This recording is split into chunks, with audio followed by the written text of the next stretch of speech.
Hi, Karen. Happy Labor Day to you. Hello, Katie. Happy Labor Day. And I just realized that not only did we talk to someone about burnout on Labor Day, we talked to someone who's an obstetrician on labor, quote unquote, day. Oh, damn. Yep. Mic drop, double entendre. Love it. I'm loving it. It's so true. It's so true. Yes. Folks, you are in for a honest to goodness treat. Like this was awesome. I loved this conversation. I really did. I loved it so much. I am so grateful we got to have it. And we haven't had guests in a while. I feel like Dr. Tanya doesn't count. Dr. Tanya is our third co-host, like unofficial third co-host. So 100%. like I don't really consider her a guest when she's on. So yes, this is our first guest in a while, and it was just like such a delightful conversation. It was so delightful and entirely focused on burnout, which I think is a really timely conversation. Like I'm so excited that this was our conversation for our 100th episode. Congratulations, Karen. Today is our 100th episode. It's amazing. I'm so excited about it. I'm also excited because next week's episode is also going to be very exciting, but I want to keep it a secret. So maybe we shouldn't say Oh my it. god. That's right, I forgot. I keep Yes. forgetting that's happening. Oh my god. Don't Okay, yeah. miss it. Don't miss it, friends. Next week, you'll be really surprised. There's a surprise. Um, but yeah, today's episode was really awesome. And I'm so excited about this guest. I mean, it's incredible that we're talking about burnout. It's incredible that this is becoming part of our vernacular, that we're taking this seriously. I think that having this come out on Labor Day is incredibly important. Something that you said before we hit record was how a lot of people actually work on Labor Day when they don't have to, right? Yeah, I mean, some people's jobs don't allow them to have the holidays off that everybody has, but a lot of people, I feel like, unfortunately, work on days like Labor Day to catch up. It's this day when no one else is working, and then you can actually have focused time to work. Yeah. It's very scary. Yeah, it's very scary. It's very messed up. I mean, I'm not throwing shade on anyone who's working right now and we're in the background. You're still a great person, but I'm just on the topic of burnout, like it just makes me a little bit sad to think that people can't shut off. Exactly.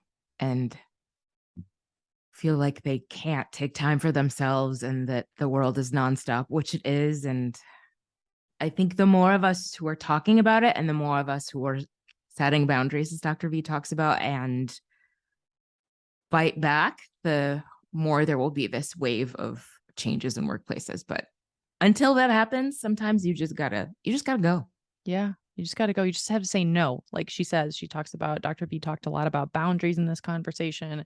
I also really thought it was wonderful what she said about younger generations in the workforce are not putting up with burnout anymore. Like I mean, I would imagine some of them are getting the symptoms of burnout, but they're taking the vacations. They're not, ascribing to this toxic productivity culture that, you and I grew up with and the people before us did for sure.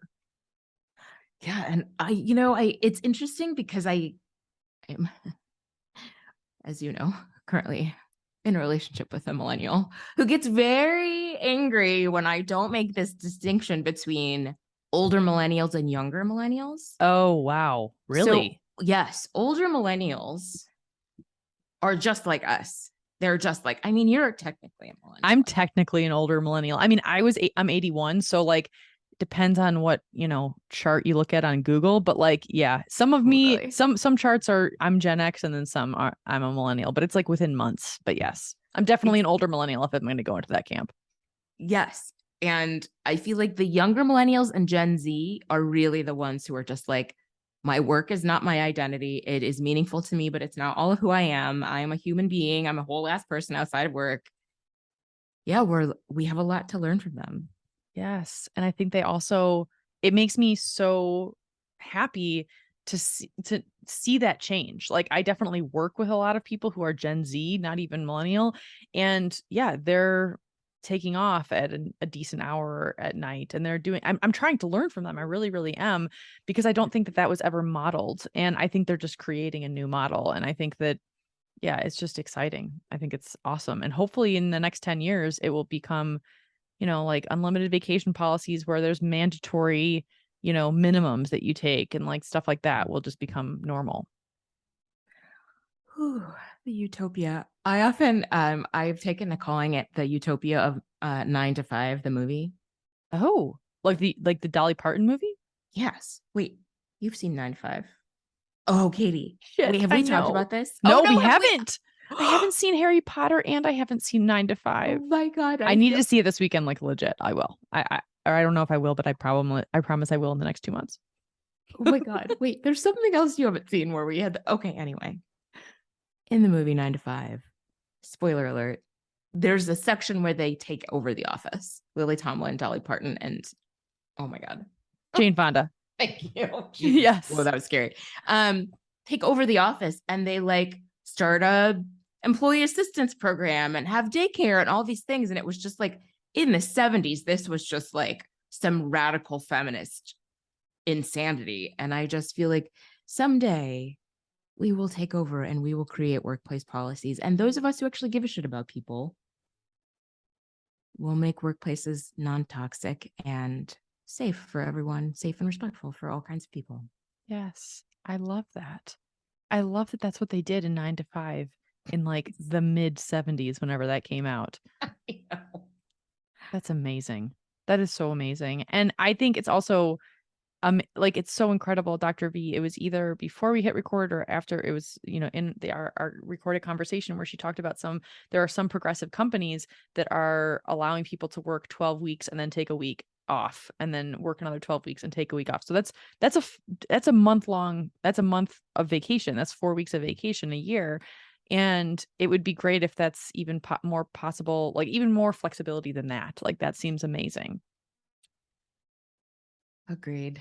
And I mean, I know we referenced this a couple times, but I feel like one of the things I appreciate about the guests that we do have on the show is that like it's very rarely just about the thing that we're talking about. It often gets very personal. And I feel like the very first question out of the gate was just like, yeah, we go with there with everyone. So y'all, if you're listening and you think like you're thinking like someday I would love to have a conversation with Katie and Karen, just know that we're coming for you.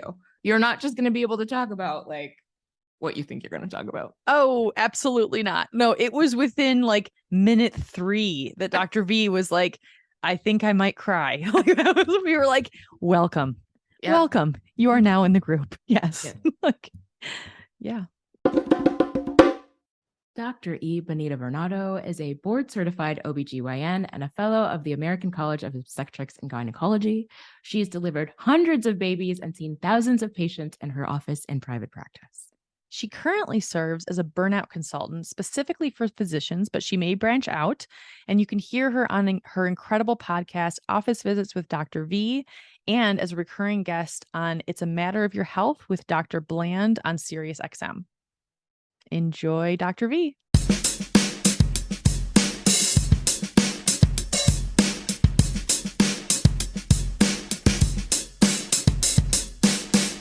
Welcome, welcome, welcome, Dr. V. Thank you so much for being with us today.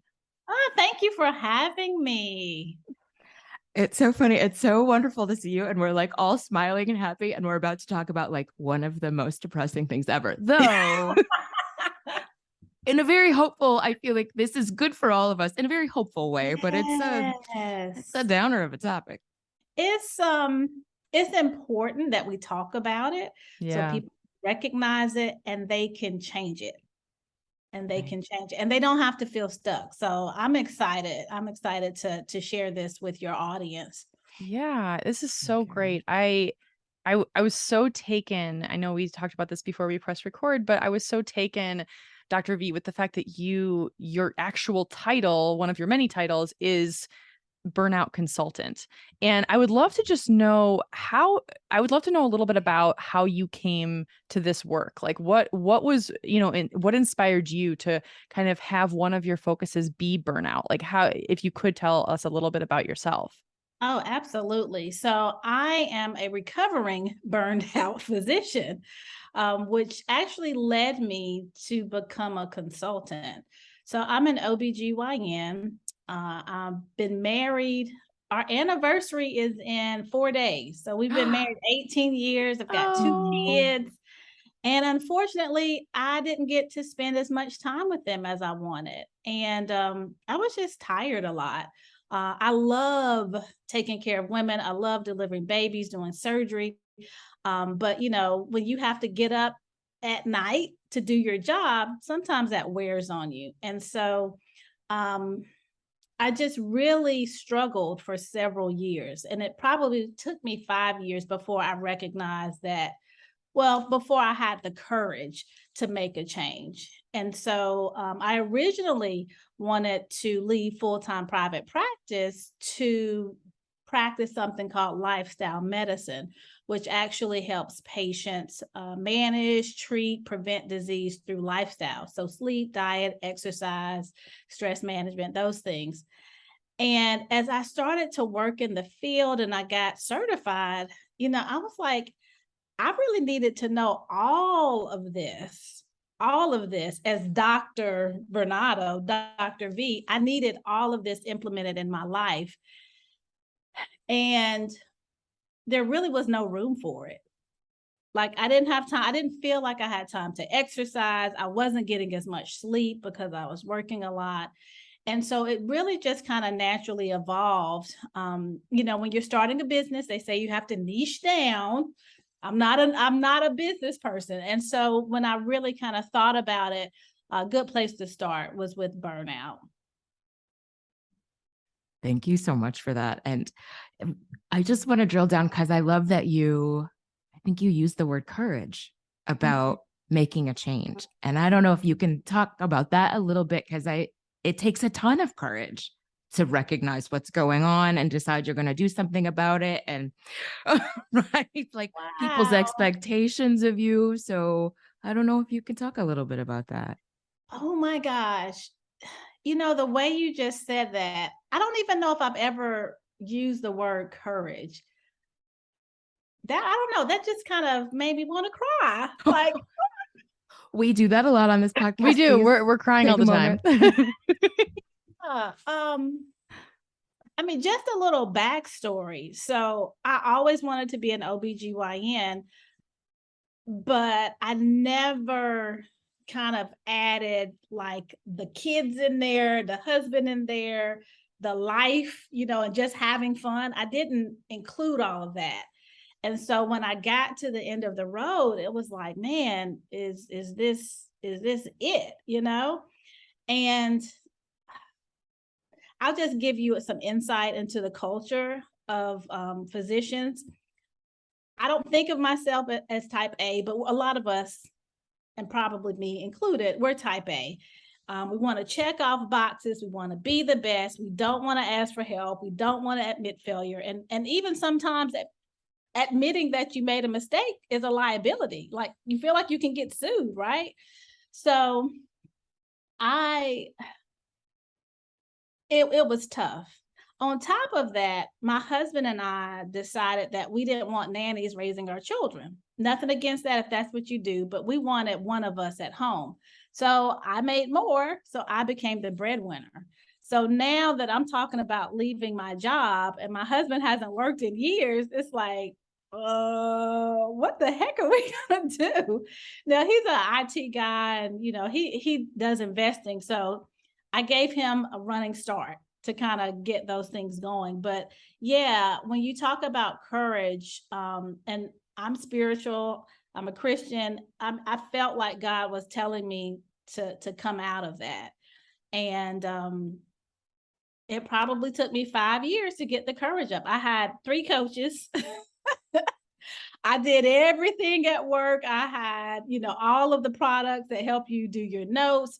I even went part-time, ladies. And just for the record, you cannot be a part-time OBGYN. There are a lot of professions where women are trying to make it work and they go part-time. I just did air quotes, part-time, but it's not really part-time because you're always on and available. And so if I'm being honest, it got to the point where it was just too much. So it took courage, but it was almost like, I didn't want to commit suicide, but I was really sad. Like I don't know if I would say I had clinical depression, but I was just like, this is it. I can't do this anymore. And so I guess I got courage from desperation.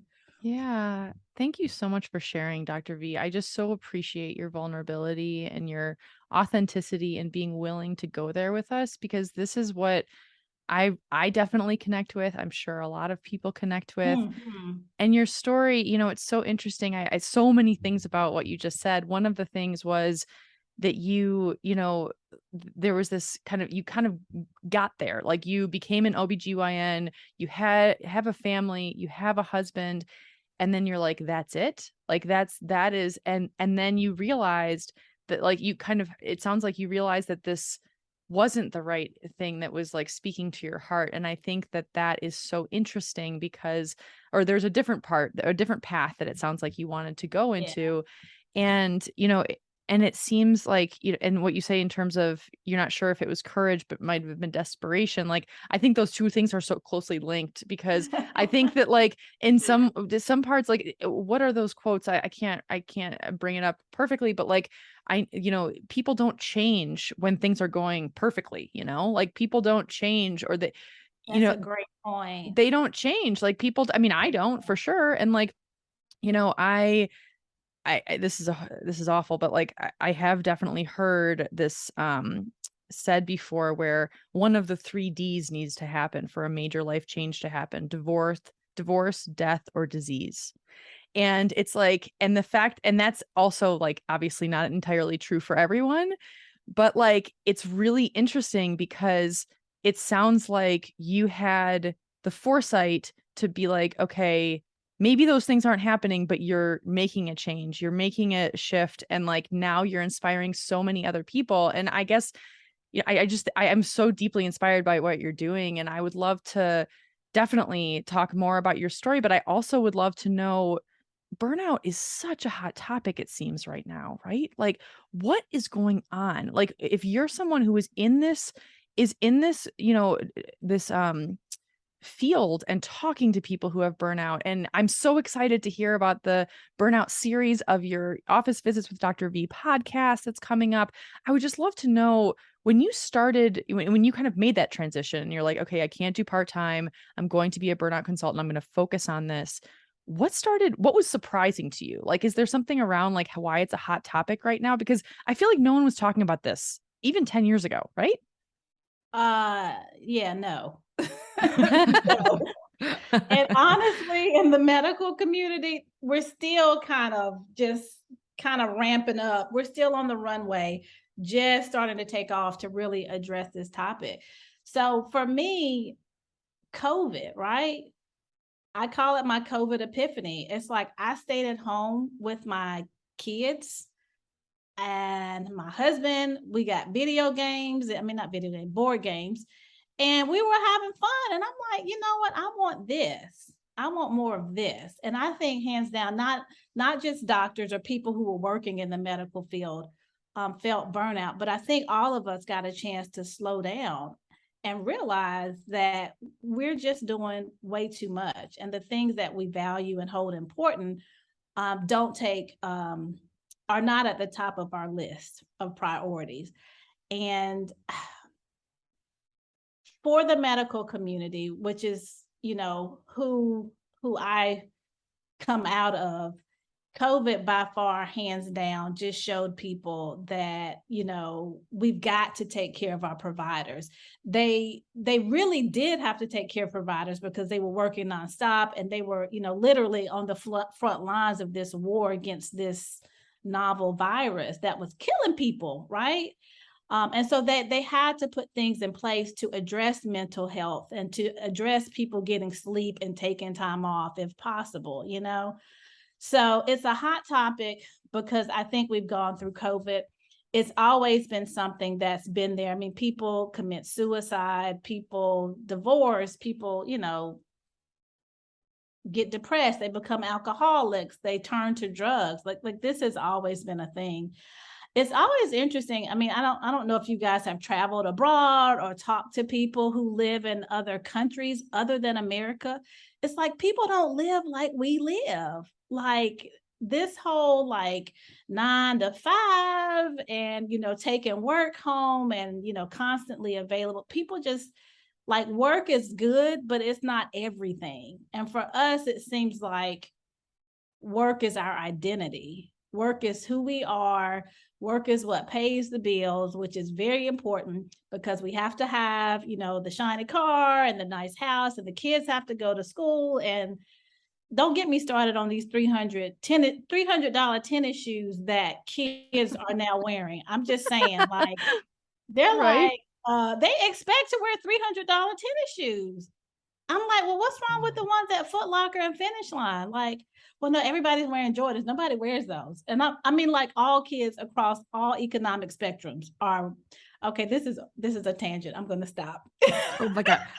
We will go anywhere with you. We are the queens of tangents, and neither of us have human children. We have pets. And I wish a small human will come up to me and be like, oh, I need some $300 shoes. Like, what? I'm telling you, I'm not on that bandwagon. That's my husband. Ooh. But that's what I'm saying. We're so caught up. I think we're materialistic, and people have to pay for the lifestyle that they think they want, and that will bring them joy. And I think ultimately we realize that things don't bring us joy. So, well, and you add all of that, add on to that being a Black woman, and that, like, we're not allowed to show any kind of weakness. We're not allowed to, what do you need rest for? We just take everything else on. And I feel like also acknowledging how much harder we have to work than everyone else.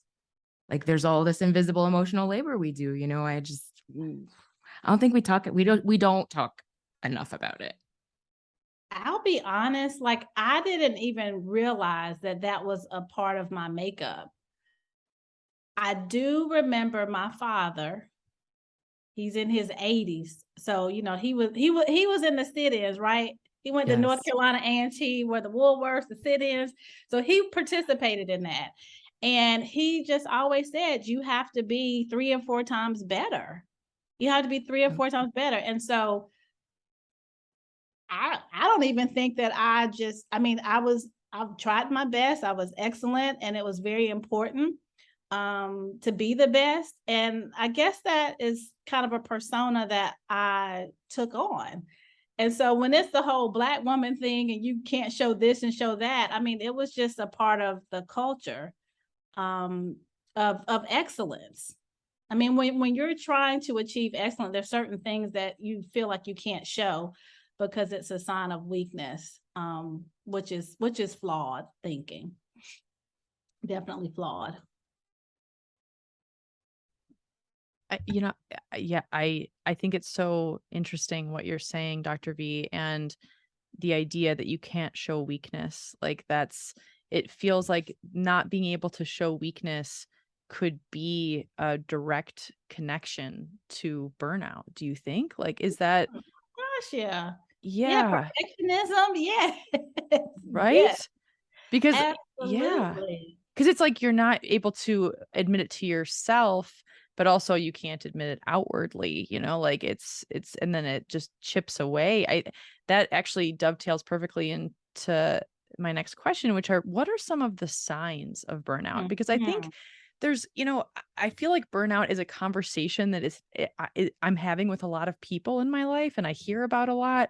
But, sometimes people will say, like, okay, I'm so burned out, I'm going to go on a vacation and then I'm going to be great. And then they come home from their vacation, and some of my friends will come home and they'll be like, well, I actually do feel better. Like, I guess all I needed was a vacation. And then some people come back from their vacation and they're more depressed from when they left because they can't stand looking at Zoom all day. And so, like, their burnout just deepens. And so I guess is there a difference between burnout and just needing a break, or like, what are some of the signs? I would just love to know. I think there's a lot of confusion out there. Yeah. And, as you were, before you asked the question, I was thinking the same thing. This is a great time to talk about the symptoms because people don't necessarily know them. but they don't know it in their conscious mind, but their subconscious is speaking really loudly. One of the first things that I think I noticed, and a lot of professionals can relate to when they're burned out, is you don't give a crap. And I'm just saying that plain. I love my patients, which is part of one of the reasons why I was getting burned out. I wanted to spend 45 minutes with them instead of 15. And I always had people waiting. And, some days, okay, you said y'all cry a lot on here. I make people cry too, right?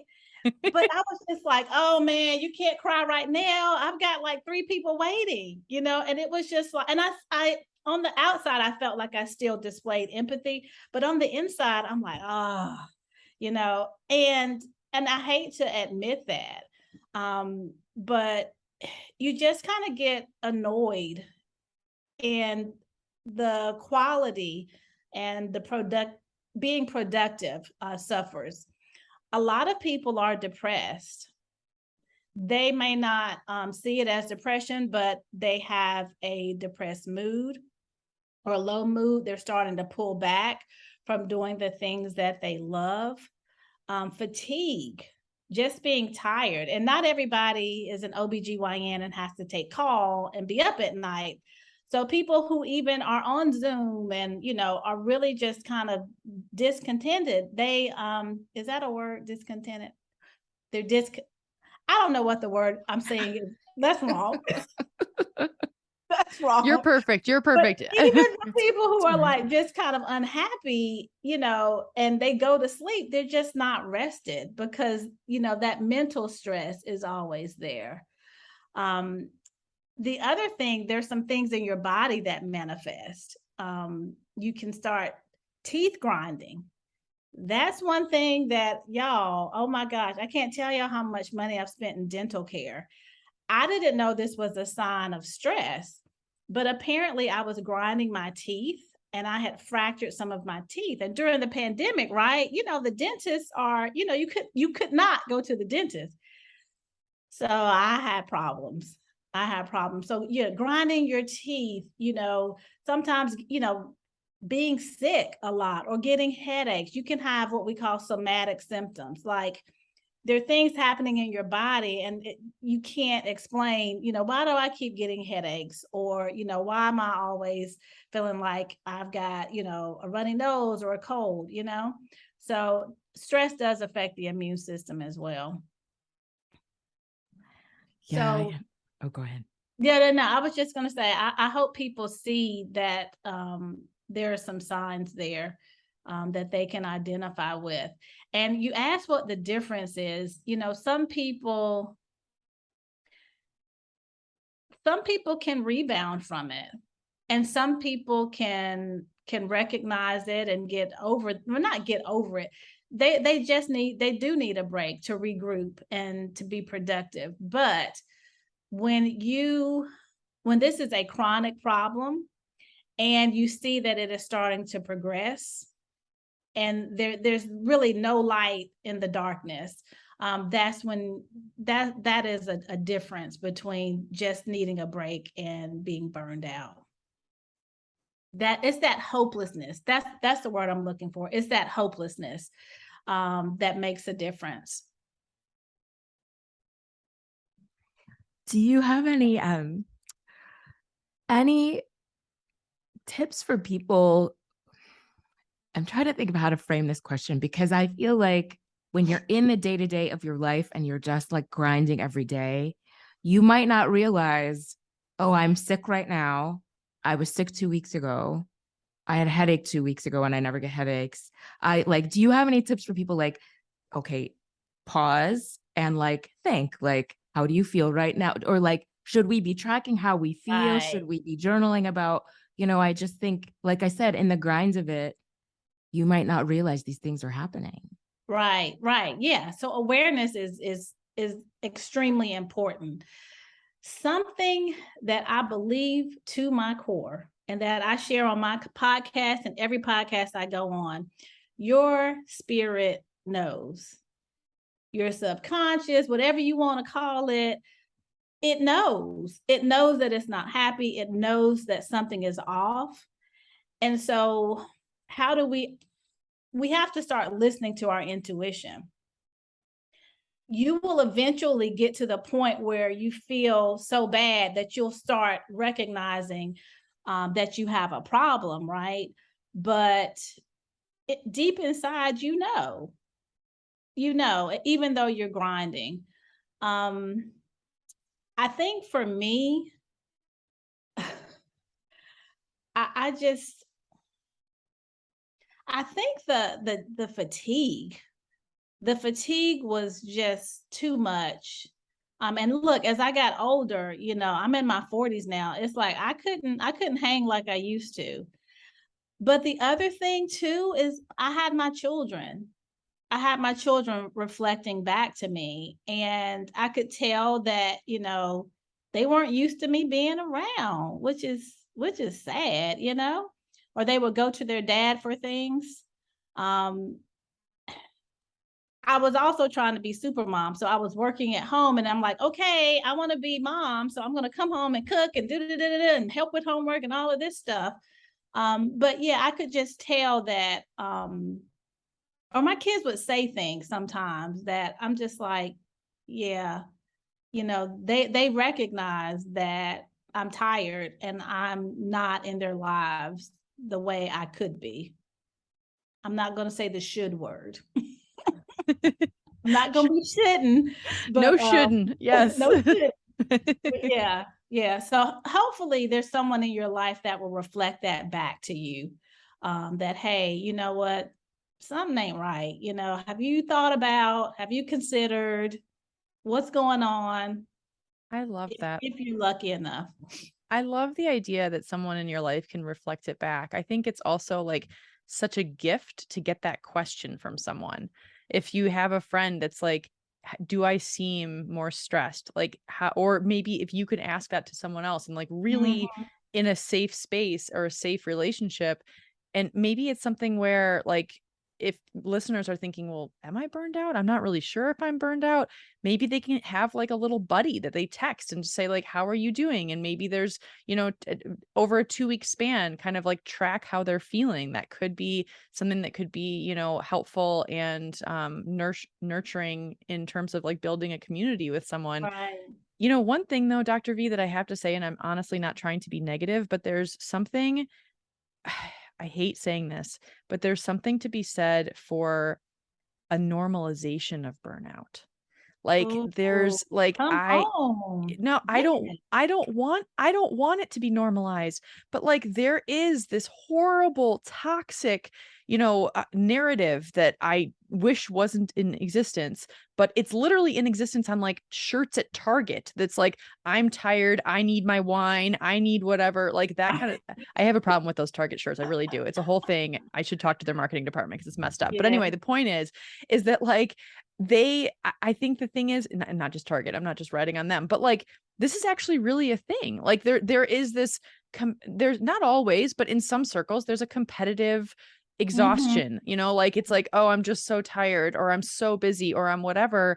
And I guess I love what you're doing because I really think it's changing the narrative to really, bring to light, like, hey, there's actually another way. Like, hey, we don't actually have to be like this.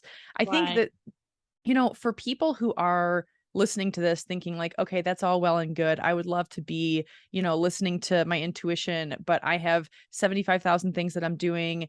I don't know if I have a friend that I can touch base with.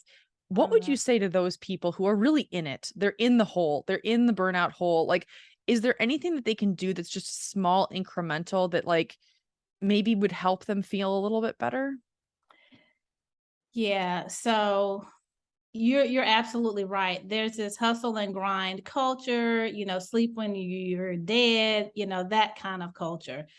I will say the millennials or the younger folks are helping us snap out of this because they're not working like we're working, and they are taking their time off and they are traveling. So we definitely can learn something. For the people who are in it, well, first of all, I'll say if you are listening to this podcast, this is not a coincidence. And if you're thinking you're burned out, you are probably burned out. ask for help. Ask for help. Okay, you can't ask for help. I don't feel comfortable. Boundaries are really, really important. And a part of my burnout was that I did not have them, or I didn't stick to them. And so one thing that, if you identify something that is maybe taking your joy or that you're not doing, okay, I'm going to leave the office by 6:00. I'm going to have, put an email message in, if people email me after 7:00, I will not see this until the next business day at 8. Putting those things in, starting to put some boundaries. If there are things that you love to do, oh my gosh, you've got to do those things. I heard a beautiful quote. This man, it was on CBS. He said, he takes care of donkeys, y'all. Like he left his life and he has a donkey rescue. But he said there is a difference between things that I enjoy and things that bring me joy. I'd never heard that before. If that's a quote from somebody else, I apologize. But there's a difference from things I enjoy to things that bring me joy. So yeah, maybe going out to the bar, the club, or going out to dinner, you enjoy that, but you really need to get into those things that bring you joy. For me, that's gardening. I have found that you can flow, you can be quiet, you can only be focused on gardening. And the mind needs that. The mind doesn't need to be thinking about 75 different things. So finding something that you enjoy, particularly something that takes your focus off of, the muckety muck in your day-to-day life, is really, really important. I love that, gardening. I have a baby garden on my porch, so we'll talk gardening. You get hooked. You will get hooked. You start growing stuff and eating your harvest. It's anyway, I'm not going to go there, but I know, right? So many tangents. So I guess one question I have is around, I just lost it. Oh, okay. When should people seek professional help? Because there are like 10 questions I wanted to ask you, but when should people, and I'll explain a little bit more about this question for me. So I have a lot of business owner friends who listen to this, and a lot of us are bosses. A lot of us are at the top of companies and just feel like you can't take a step back at all. There's just no way you can do it. And I feel like many of us over the last 2 years have had emergencies happen. And we had to be off. It's just, life was like, no, you are not going to work your day-to-day job and do this thing. You're just not. And realizing, sitting down and drawing up my out of office plan was life-changing for me. Wow. Like having to sit down and hand off things that I had convinced myself I could not possibly hand off was like, anyway. Right. And I think a lot of us have had that experience. And so I just want to name that, like, if that life has a way, and we've talked about it on this podcast, like, if you're not going to stop something in life, yes, life is going to stop you. Your body's going to stop you. Something in life is going to stop you, and it's going to make you pause. So that's one thing. Look, we don't want to get there, but go ahead. You want to prevent. You want to prevent disease.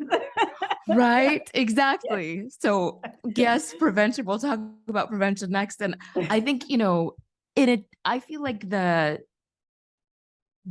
wonder if there's an intermediate step between, okay, recognizing I am burnt out. Okay. Like, well, now what? And I'm going to find joy, and I'm going to do things that bring me joy. And I guess I'm talking about an intervention. Like, at what point do you need to get professional help? At what point do you need to go on leave? At what point do you get really serious about not allowing burnout to be normalized and not just being like, well, that's just how we do things. Oh, well. Right. Exactly. So let me just say that people have normalized burnout, but I would like to normalize mental health care. So my dream is to have my wellness center. I'm going to quit saying my dream. My wellness center we will address physical and mental health. Mental health is not for the people who are having depression or anxiety. Everybody gets a therapist. If you are a high-level executive, if you are a boss, if you work for somebody, everybody just needs a therapist. And I don't necessarily mean that you have to be in therapy every week, but just like you go to the doctor once a year, I think you should check in with someone regarding your mental health.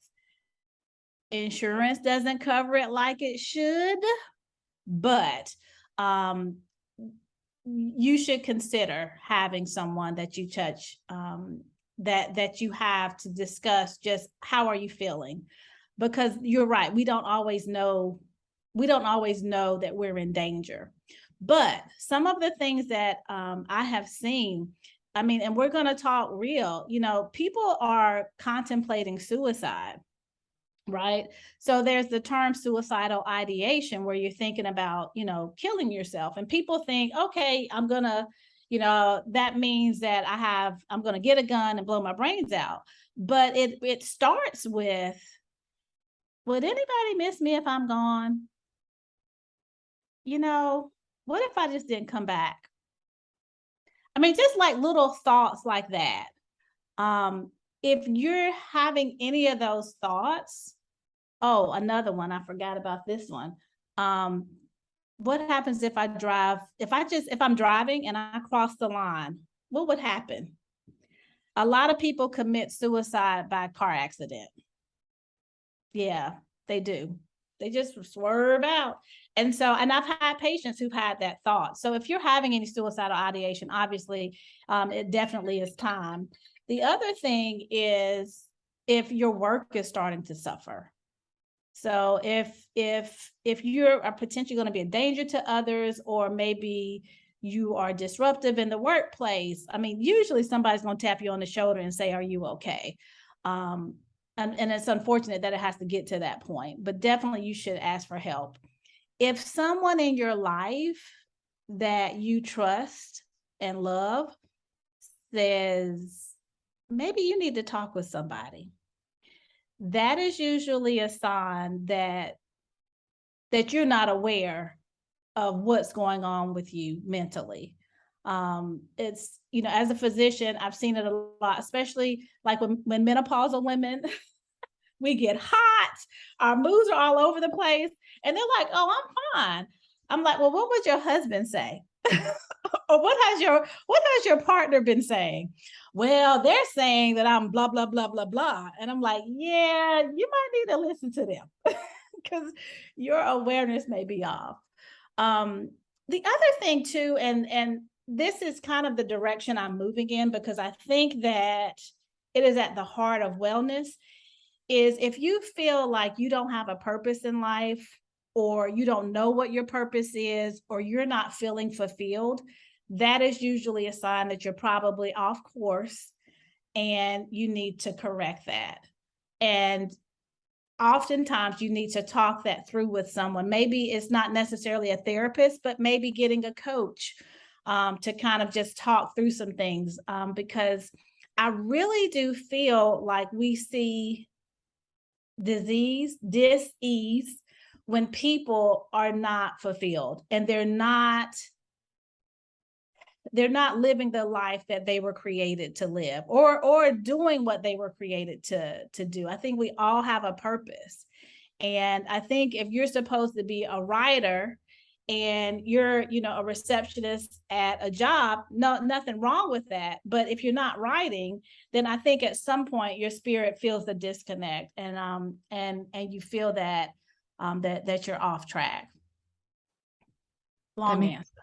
That's perfect answer. Not long at all. That was perfect. Thank you, Dr. V. I really appreciate you saying those things. And I think that they're so important to address, because I think that this is serious. Like, burnout is not a light topic. Yes. This is serious. For saying that. Yes. Like, this is not like, I think that people kind of joke sometimes about it, and it's not a joke. I think for though people who are listening who are like actually doing pretty well, like let's say that there are people who are thinking like, I'm not actually burned out. I'm sorry for anyone who is, but I would love to know from you, Dr. V, about prevention because, burnout can creep up. Like and the thing is that I also really want to identify that burnout doesn't always have to do only with a job.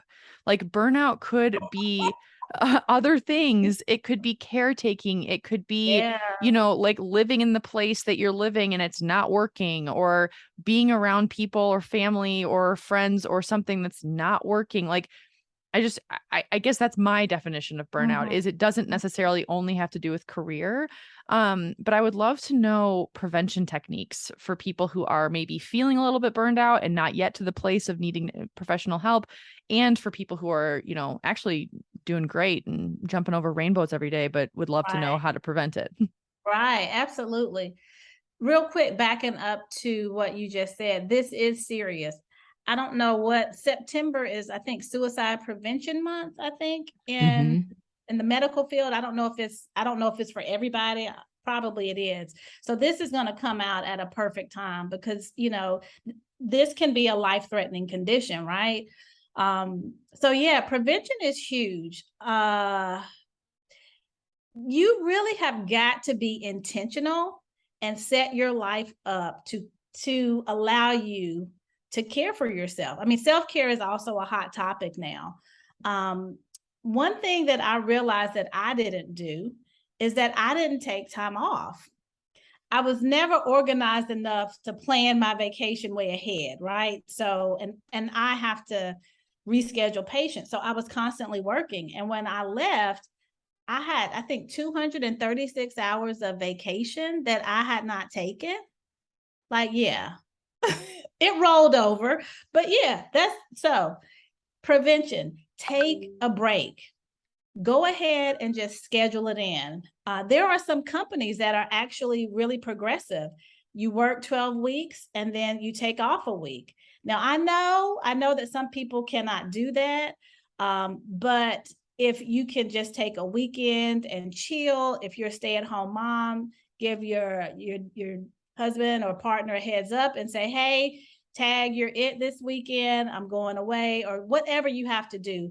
But go ahead and schedule in times to take a break and to take care of you. It's non-negotiable. It's already on the schedule. I've already alluded to boundaries. You have to have them. You know what you need to do. If you don't, you need to talk those over with somebody. But there's a lot of toxicity these days. The world we're living in is crazy. Okay, this is an aside. I was at an outlet in Concord today, North Carolina. There was an active shooter. There was an active shooter in the mall, and they shut the store out. We had to leave out the back. Oh my gosh. Yeah, crazy. Are crazy. you okay? Like, I'm so sorry. Oh, I mean, it was scary. It was very, very scary. Oh my gosh.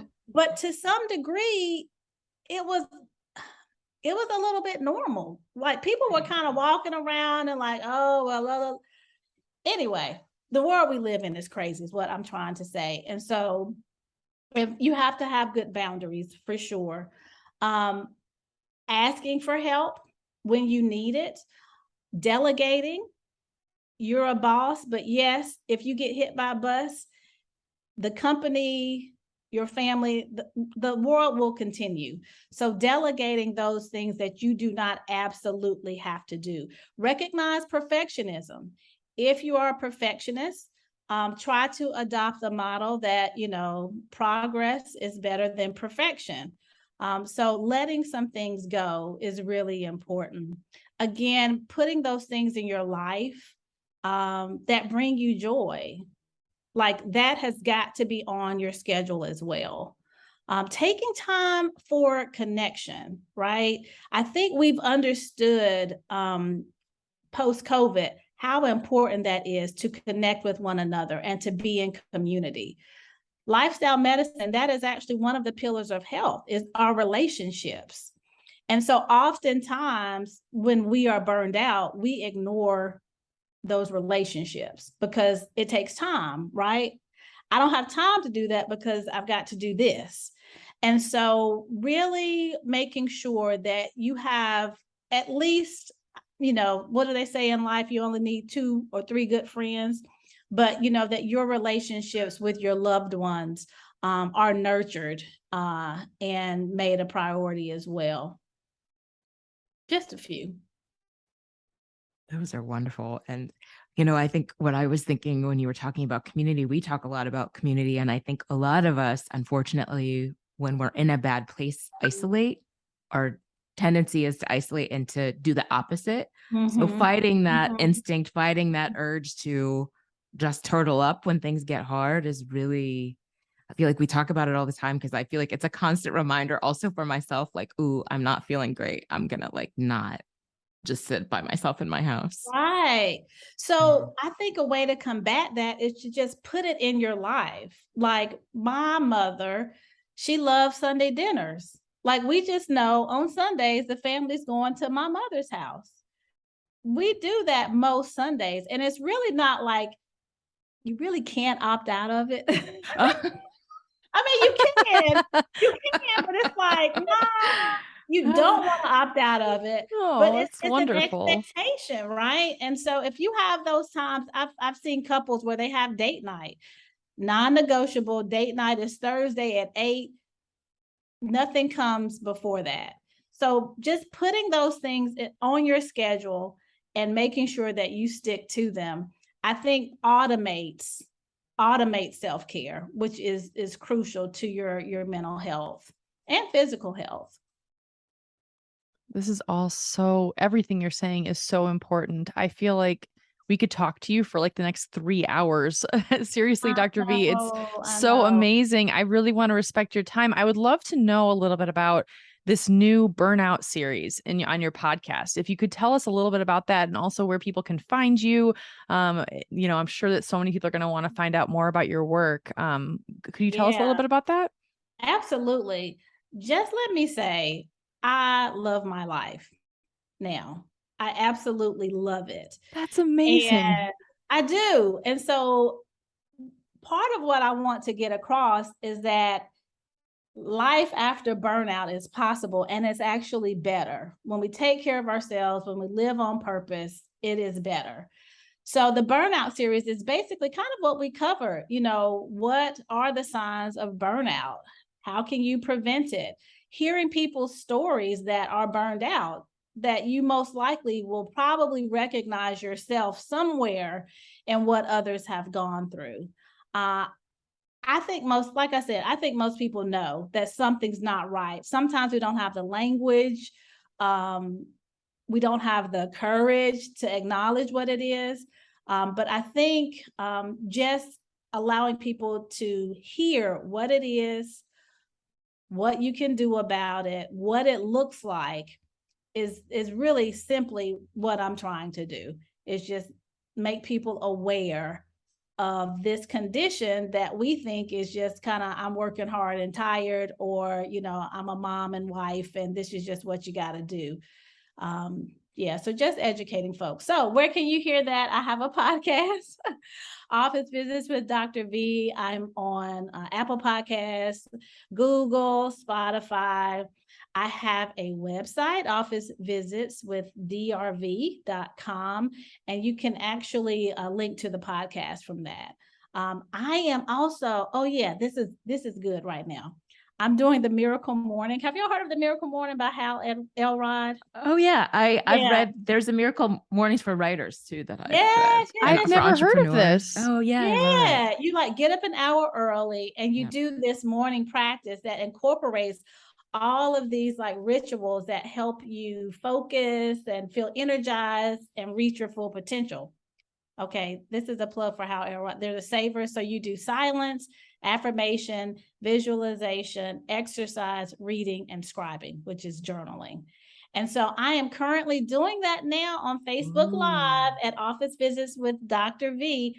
I'm on at 6 a.m. in the morning, Eastern time. Wow. Yeah, from 6 a.m. to 6:30. And I'm telling you, if people can just do it one time and see how productive they feel. One of my friends, she was like, I've exercised, I feel great, and I'm going to be to work on time. Like, I'm going to get to work on time. Phenomenal. So yeah, so that's also another thing that I'm doing. And the videos will always be there. So if you want to do it at 8 a.m., help yourself. Oh Office visits with Dr. V on Facebook. I love it. So do you do it's 6, right? Do you do all 6 things in the half an hour? Right. So I don't do the exercise piece. Okay. I have kind of stretched a little bit, but you can customize it. Yes. So yeah, so 3 minutes on silence, 5 minutes on reading. So we kind of play around with it. You want to work up to a whole hour. So I'm just saying that takes some practice. But yeah, so if people would like to join me, I would love to have them on Facebook. That is excellent. Thank you so much for talking to us. So thank you so much for going there with us. You just met us and we just jumped right over. Like, tell us about the hardest time, one of the hardest times in your life. Seriously. Tell us and these people who listen to us all of the personal details. So thank you so much. As Katie said, your authenticity, for being so wonderful and open, for sharing your wisdom and your insight with us. I feel like I don't want to say this, but I'm going to say it. Sometimes these things happen to us so that we can help other people. Absolutely. You're dead on. You're dead on. Feel like you are helping other people. Yeah. And honestly, one of my gifts is connecting with people. I always joke, as an OBGYN, I've got like a minute to make somebody comfortable before I do their breast exam and their pap smear. And so,